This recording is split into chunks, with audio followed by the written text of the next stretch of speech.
पढ़ रहे हैं अपना सामाजिक विज्ञान का क्लास 6 का लेसन नंबर 7। तो देखते हैं प्यारे बच्चों, जिसका नाम है अतीत के अध्ययन के स्रोत। जो हमारे प्राचीन समय के जो अध्ययन के स्रोत थे प्यारे बच्चों, आज हम उनके बारे में इस लेसन के माध्यम से पढ़ेंगे। तो आइएगा शुरू करते हैं।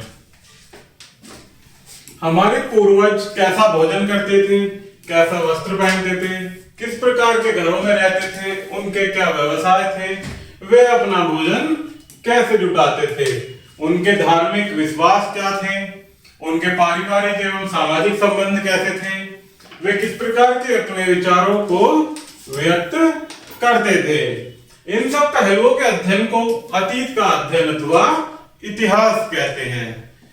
ये सभी चीजें प्यारे बच्चों, उनका व्यवहार, उनके सामाजिक और व्यापारिक संबंध, उनका भोजन, उनकी वेशभूषा, उनके कार्य, उनके धार्मिक विश्वास, ये सब क्या कहलाते हैं प्यारे बच्चों?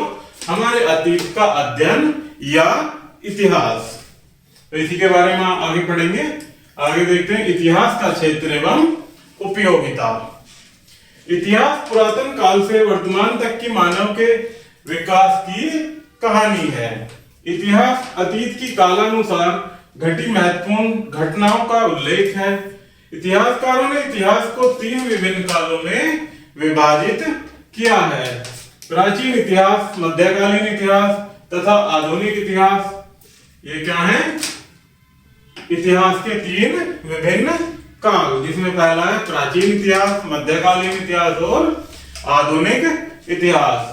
अर्थात जो वर्तमान में अब चल रहा है वो, जिसे क्या बोलते हैं? आधुनिक इतिहास। इतिहास लेखन का कार्य अब से कुछ हजार साल पहले ही आरंभ हुआ है, परंतु इतिहासकारों ने प्रागैतिहासिक युग में रहने वाले मानवों का अध्ययन करने का भी प्रयास किया है। अर्थात अब से बहुत पूर्व समय में जो रहने वाले मानव थे, उनका भी अध्ययन करने की कोशिश की गई है।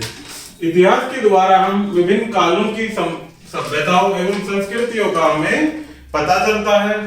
हमें उन सभ्यताओं एवं संस्कृतियों के अच्छे बुरे पहलुओं का ज्ञान होता है, जिससे हम उन अच्छाइयों को अपना सकें जो हमारे पूर्वजों ने की, तथा उन बुराइयों से दूर रह सकें जिसने हमारे पूर्वजों को नुकसान पहुंचाया था। इतिहास का अध्ययन हमें एक आदर्श समाज स्थापित करने में सहायता देता है। आज भी हम अकबर और अशोक मान जैसे सम्राट की नीतियों का अनुसरण करना चाहते हैं, जिन्होंने सांप्रदायिक भेदभावों से ऊपर उठकर संपूर्ण जनता के हित के लिए कार्य किए, और हमारे देश का राष्ट्रीय प्रतीक अशोक की लाट से लिया गया है।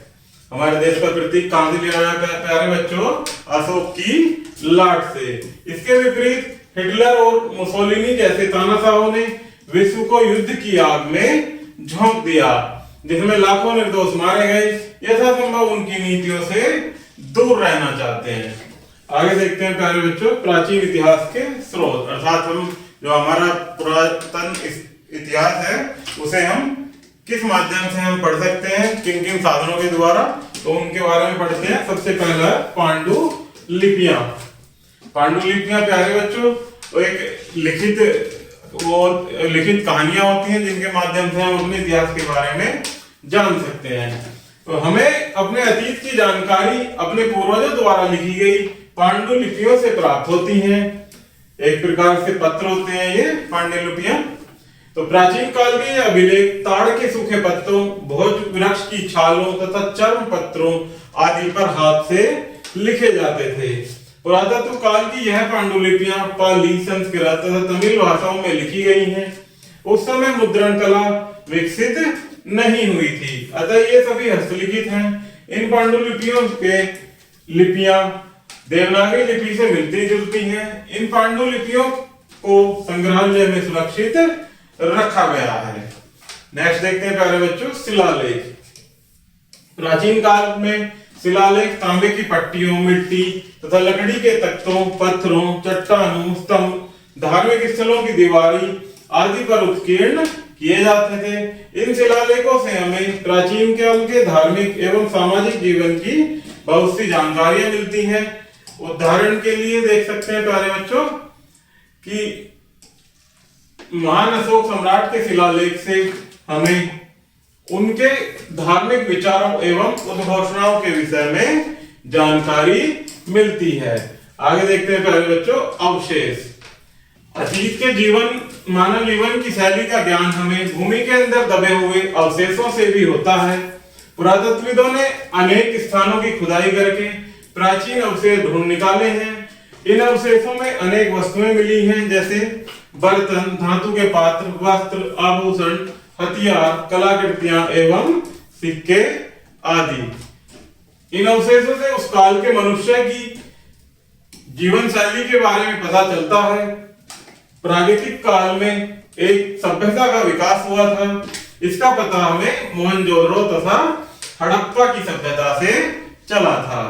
नेक्स्ट देखते हैं बच्चों स्रोत के रूप में क्या मिले थे, सिक्के। हम प्राचीन काल के सिक्कों को संग्रहालय में देख सकते हैं। ये आप ये चित्र के माध्यम से देख सकते हैं सिक्के। ये सिक्के विभिन्न धातुओं से बनाए जाते थे, जैसे सीसा, तांबा, चांदी, सोना आदि के ये सिक्के बने होते थे। इस प्रकार के सिक्कों का अध्ययन मुद्रा शास्त्र कहलाता है। ये सिक्के विभिन्न काल के शासकों द्वारा जारी किए जाते थे। इसके द्वारा जो अपने काल के शासक होते थे उनके द्वारा जारी किए जाते थे। नेक्स्ट स्रोत देखते हैं महल, किले और मंदिरों आदि। अनेक राजाओं द्वारा बनवाए गए महलों, किलों, मंदिरों से हमें उस काल की भवन निर्माण कला का ज्ञान होता है। कुछ महल और किले अब काफी टूट फूट चुके हैं, परंतु सरकार द्वारा इन्हें ऐतिहासिक धरोहर के रूप में सुरक्षित रखने का प्रयास किया जा रहा है। नेक्स्ट है प्यारे बच्चों विदेशी यात्रियों के विवरण। प्राचीन काल में एक समृद्ध देश माना जाता था। हमारा देश प्राचीन काल में प्यारे बच्चों एक समृद्ध अर्थात धनी देश माना जाता था। यह नालंदा और तक्षशिला जैसे प्रसिद्ध विश्वविद्यालय थे, जिसमें अनेक विदेशी अध्ययन करने के लिए आते थे। इसके अतिरिक्त आसपास के देशों विशेषकर चीन से कुछ यात्री भारत भ्रमण करने के लिए आए। इन यात्रियों ने भारत में जो देखा उसे अपने यात्रा वृत्तांतों द्वारा प्रकट किया। हमें मैगस्थनीज, फायान तथा हेनसांग जैसे यात्रियों के विवरण में उस काल के बारे में अनेक जानकारियां मिलती हैं।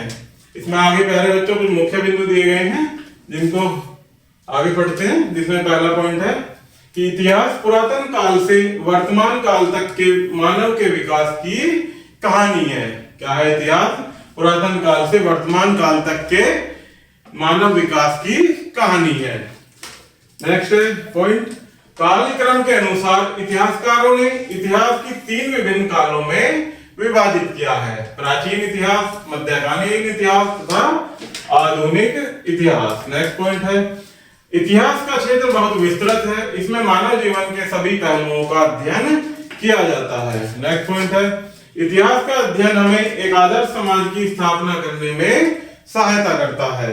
नेक्स्ट पॉइंट है प्राचीन इतिहास के बारे में जानने के लिए हम विभिन्न स्रोतों की सहायता लेते हैं, जैसे पांडुलिपियां, शिलालेख, अवशेष, सिक्के, भवन एवं विदेशी यात्रियों के विवरण। तो प्यारे बच्चों इस प्रकार से हमारा ये लेसन यही समाप्त होता है। आशा करता हूं कि आपको यह वीडियो जरूर पसंद आई होगी। धन्यवाद।